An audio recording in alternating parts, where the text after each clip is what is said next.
Hello student, स्वागत है आपका मेरे YouTube channel DG study target में। दोस्तों, आज हम बात करने वाले हैं यूपीपीएससी प्रीवियस ईयर की क्वेश्चन आंसर सीरीज़ की, जो कि 5 पार्ट है इसका। तो उसके बारे में डिस्कस करते हैं आज हम। तो मैं कुछ क्वेश्चन लेके आई हूँ प्रीवियस ईयर के, बहुत इंपॉर्टेंट क्वेश्चन है। तो चलिए शुरू करते हैं। देखिए, क्वेश्चन नंबर 1 है, मिलान करना है इसमें हमें। एक तरफ राष्ट्रीय पार्क लिखे हैं मैंने और दूसरी तरफ उससे संबंधित राज्य। तो देखते हैं, ये पढ़ते हैं। दाचीग्राम कहाँ पर स्थित है? देखिए, दाचीग्राम जम्मू कश्मीर में है। वेरी इंपॉर्टेंट है, ये पूछा जाता है अक्सर। ठीक है। पापीकोंडा कहाँ पर है ये? देखिए, अगर जैसे हम मिलान करते हैं, अगर हमें नहीं पता है तो उसमें हम एलिमिनेट भी कर सकते हैं। जैसे हमें सरिस्का का पता है या बांदीपुर का पता है, तो उससे क्या होता है, जो एलिमिनेट वाला होता है उसका हमें पता चल जाता है कि कौन सा निकालना है पहले। तो इन दोनों को पहले आप पता कर सकते हैं, बाकी जो बचेगा वो इसका हो जाएगा। ठीक है। अब जैसे कि सरिस्का है, सरिस्का किसका है भाई?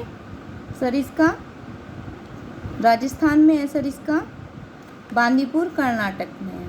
तो पापीकोंडा के लिए क्या बचा? पापीकोंडा के लिए हमारा आंध्र प्रदेश बचा। वैसे ये पापीकोंडा ही नहीं पता होगा, वैसे तीनों तो आपको याद ही होंगे। तो इस तरह से इसका आंसर 2, 1, 3, 4 हो जाएगा। देखिए, इसमें हमें ये देखना है मिलान सही नहीं है। कौन सा मिलान सही नहीं है भाई? देखिए, इसमें ऑप्शन बी दिखा रहा है ये, तो यानी बॉइलिंग झील कहाँ पर है? ये डोमिनिका में है। डोमिनिका 5 फ्लावर झील ये मंगोलिया में नहीं है, यानी ये गलत ऑप्शन है। थर्ड है इसका रेड लेगून कहाँ है? बोलिविया में है। ठीक है। ग्रेट स्लीव झील कनाडा में है ये, तो ये सही है बिल्कुल। बी आंसर गलत है इसका। 5 फ्लावर झील मंगोलिया में नहीं है। ठीक है। क्वेश्चन नंबर 3 देखते हैं। निम्न में से किसको पर्ल ऑफ साइबेरिया कहा जाता है? तो किसको कहा जाता है? ऑप्शन ए बेकाल झील को, बी है ग्रेट बियर झील को, सी है करदा झील को और डी है लिकनमर झील को। तो ऑप्शन ए सही है, इसमें बेकाल झील को कहा जाता है। और ये कहाँ पर है झील? ये रूस में है। तो ध्यान रखेंगे आप, पूछ ली जाती है, इंपॉर्टेंट झील है, रूस में है ये।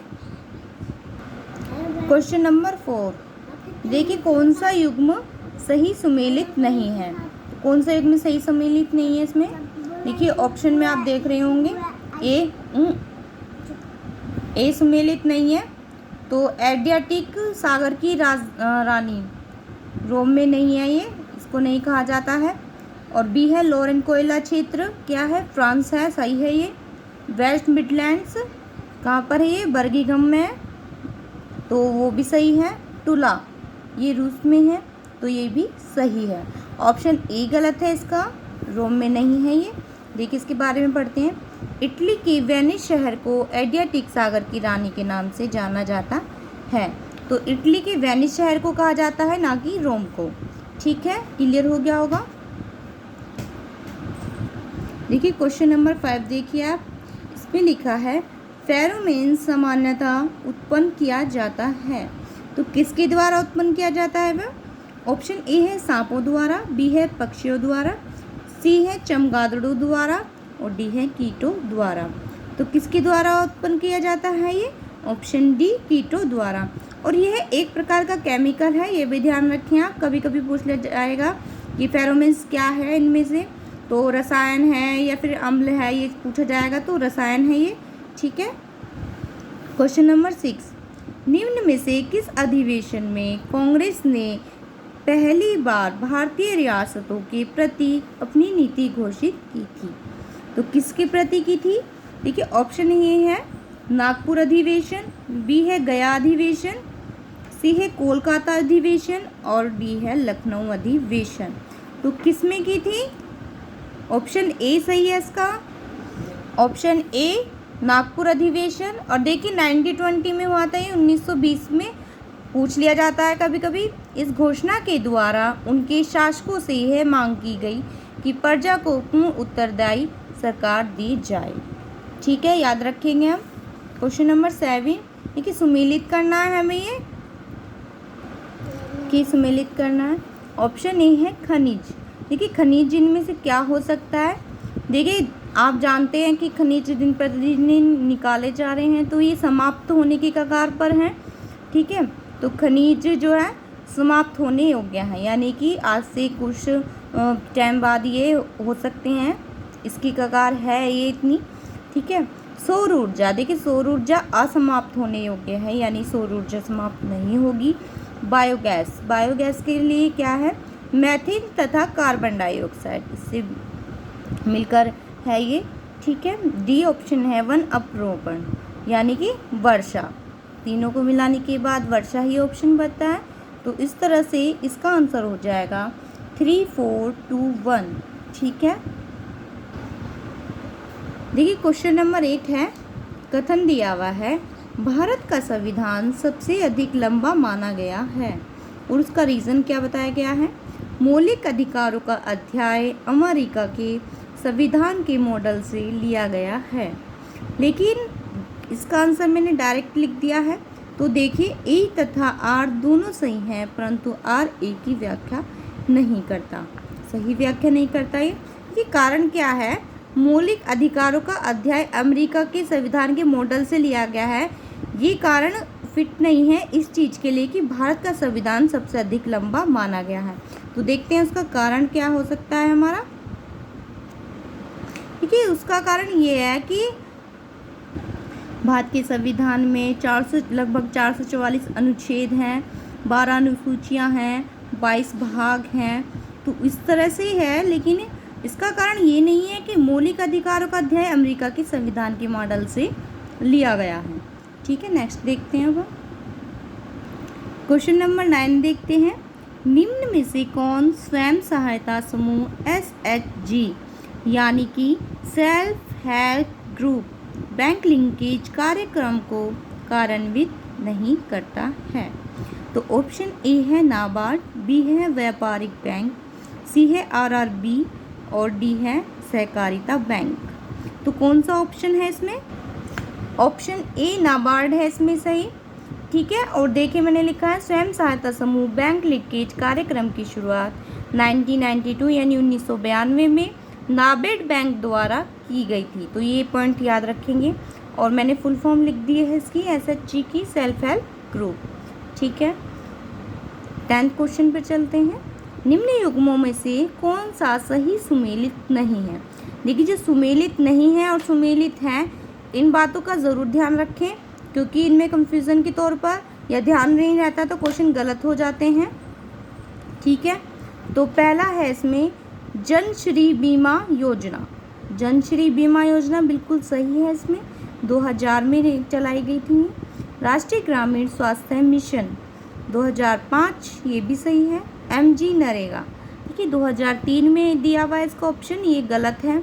और डी है आम आदमी बीमा योजना, ये 2007 में चलाई गई थी, तो ये भी सही है, यानी ऑप्शन नंबर 3 यानी सी गलत है। इसके बारे में जानते हैं थोड़ा सा। राष्ट्रीय ग्रामीण रोजगार गारंटी अधिनियम 2000 का पुनर्नामीकरण 2 अक्टूबर 2009 को MG नरेगा के रूप में किया गया था। ये 2009 में शुरू हुआ। देखिए राष्ट्रीय ग्रामीण रोजगार गारंटी अधिनियम जो है 2005 का पुनर्नामीकरण किया गया था 2 अक्टूबर 2009 को।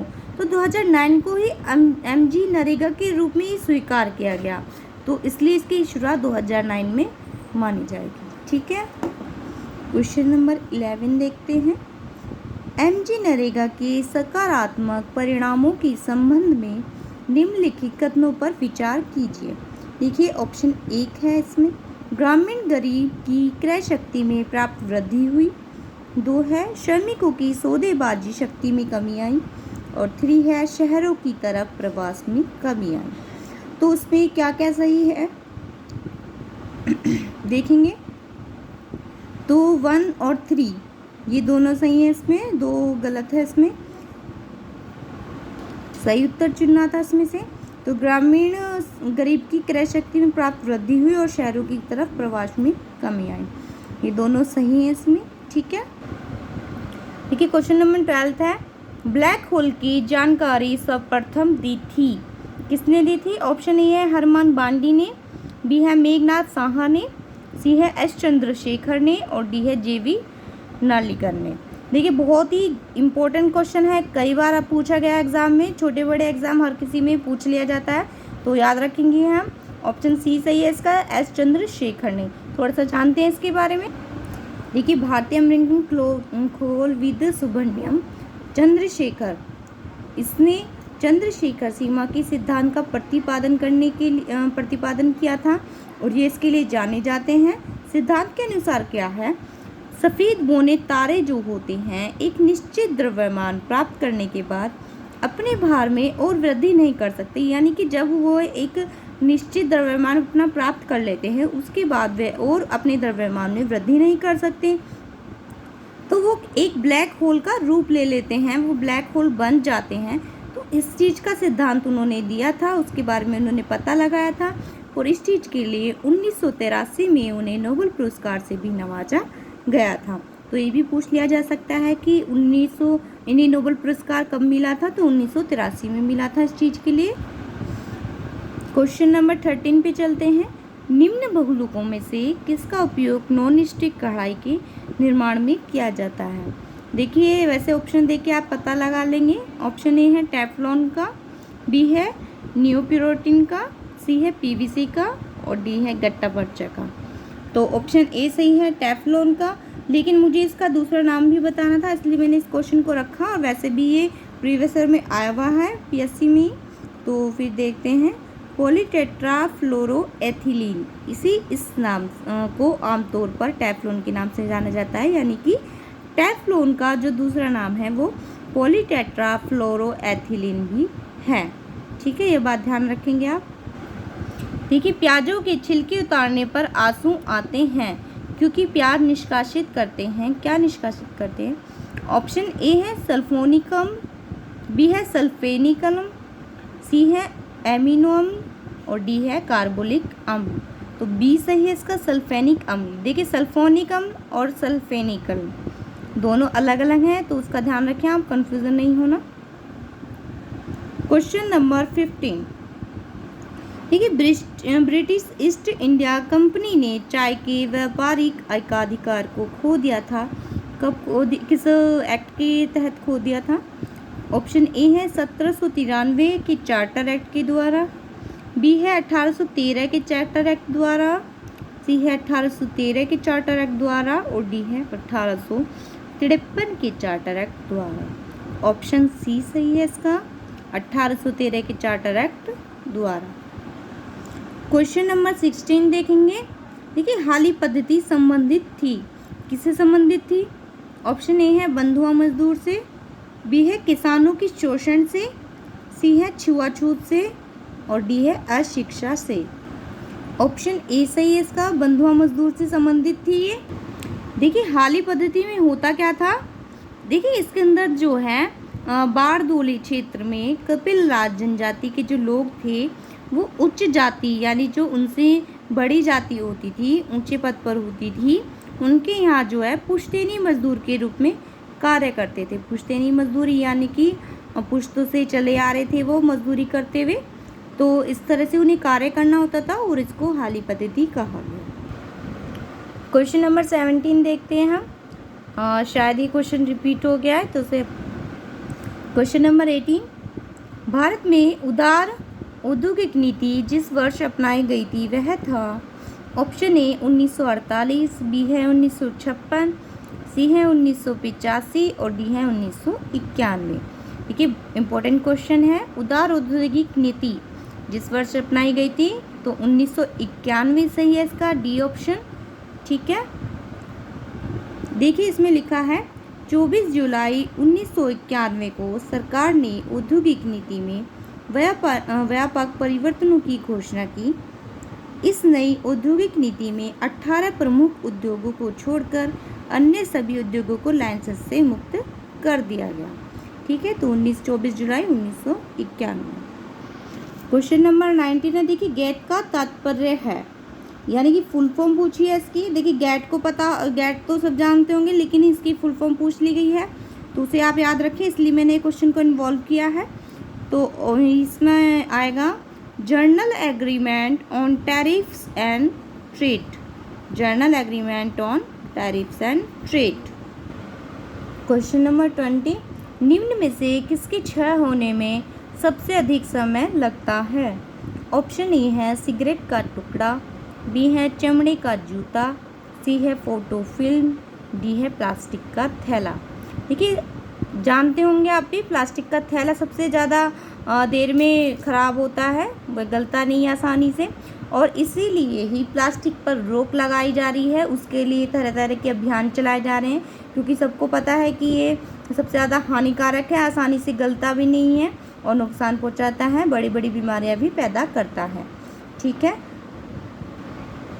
क्वेश्चन नंबर 21, ये कच्ची चीनी को रंग विहीन करने के लिए उसमें क्या प्रयुक्त किया जाता है, कौन सा चारकोल मिलाया जाता है? तो वो क्या यूज़ होता है? ऑप्शन ए है लकड़ी का चारकोल, बी है पशु चारकोल, सी है नारियल चारकोल और डी है उपयुक्त सभी। तो उसमें क्या सही होगा? ऑप्शन बी सही होगा। उसमें पशु चारकोल, पशु चारकोल मिलाया जाता है रंग विहीन करने के लिए, यानी कि उसका कलर चेंज करने के लिए। जब वो बनती है तो थोड़ा येलो टाइप की होती है, तो उसका रंग विहीन करने के लिए हम ये चारकोल मिलाते हैं। ठीक है। क्वेश्चन नंबर 22, देखिए समान गति से जा रहे हवाई जहाज से यदि एक बम नीचे गिराया जाता है तो बम के नीचे पहुंचने तक हवाई जहाज की स्थिति क्या होगी?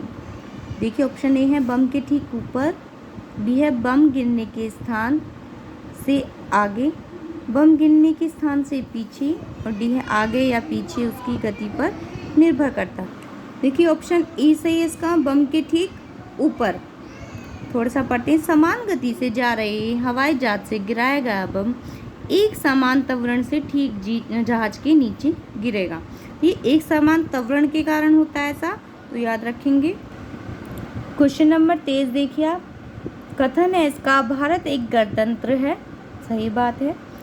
और रीजन दिया हुआ है भारत में संविधान संघ तथा राज्यों में शक्तियों का विभाजन करता है। देखिए ये बात सही है कि भारत एक गणतंत्र है, लेकिन इसके गणतंत्र होने का यह कारण नहीं है कि भारत में संविधान संघ तथा राज्यों में शक्तियों का विभाजन करता है। इसका कारण यह है कि यह यहाँ पर राष्ट्र का प्रधान चुना जाता है, तो उसी लिए भारत एक गणतंत्र राज्य है, देश है। क्वेश्चन नंबर 24, NAFED संबंधित है किससे? ऑप्शन ए है पशुपालन से, ईंधन संरक्षण से, सी है कृषि उत्पादों के विपणन से, और डी है कृषि यंत्रों से। तो ऑप्शन सी सही है इसका, कृषि उत्पादों के विपणन से। तो थोड़ा सा जानते हैं इसके बारे में। कृषि उपजों के विपणन हेतु सहकारी क्षेत्र में राष्ट्रीय स्तर पर राष्ट्रीय कृषि सहकारी विपणन संघ, ये इसकी स्थापना कब की गई थी? सन 1987 में की गई थी इसकी स्थापना। ठीक है, तो ये किसके लिए संघ है मैंने आपको बता दिया है। एक बार इसकी फुल फॉर्म और जान लेते हैं। National agriculture cooperative marketing federation of India limited. ठीक है, सही है। क्वेश्चन नंबर 25 देखिए, मिलान करना है हमें इसमें। देखिए पोटोमैक नदी कहाँ पर है? ये USA में है। ठीक है। नील नदी सूडान से संबंधित है। टिग्रिस नदी देखेंगे इराक से संबंधित है। और टेम्स है इंग्लैंड। देखिए इंग्लैंड जो है ये लंदन जो है टेम्स नदी के किनारे है ये, तो याद रखेंगे हम, पूछ ले जाते हैं, बहुत इंपॉर्टेंट है। और जितने भी मैंने इंपॉर्टेंट क्वेश्चन रखे हैं सभी एग्ज़ाम की दृष्टि से भी इम्पोर्टेंट है, चाहे एग्ज़ाम आप UPPSC का दें या फिर कोई अदर ऑफिसर रैंक का एग्ज़ाम दें, वो सभी में इम्पोर्टेंट्स है। देखिए आप बड़े एग्ज़ाम की तैयारी करते हैं तो छोटे एग्ज़ाम की तैयारी अपने आप ही हो जाती है, तो उस दृष्टि से मैंने ये सभी PCS में आए हुए क्वेश्चन रखे हैं। यहाँ पर कोई भी क्वेश्चन PCS से बाहर का नहीं रखा है मैंने, सभी आए हुए हैं, तो आप इन्हें ध्यान रखें, लर्न कीजिए। ठीक है, आज की वीडियो में इतना ही। और अगर आपको मेरी ये जानकारी पसंद आई हो, मेरी सीरीज़ पसंद आई हो, तो प्लीज़ मेरे चैनल को सब्सक्राइब करें, लाइक करें, शेयर करें। आज की वीडियो में इतना ही। धन्यवाद। जय हिंद।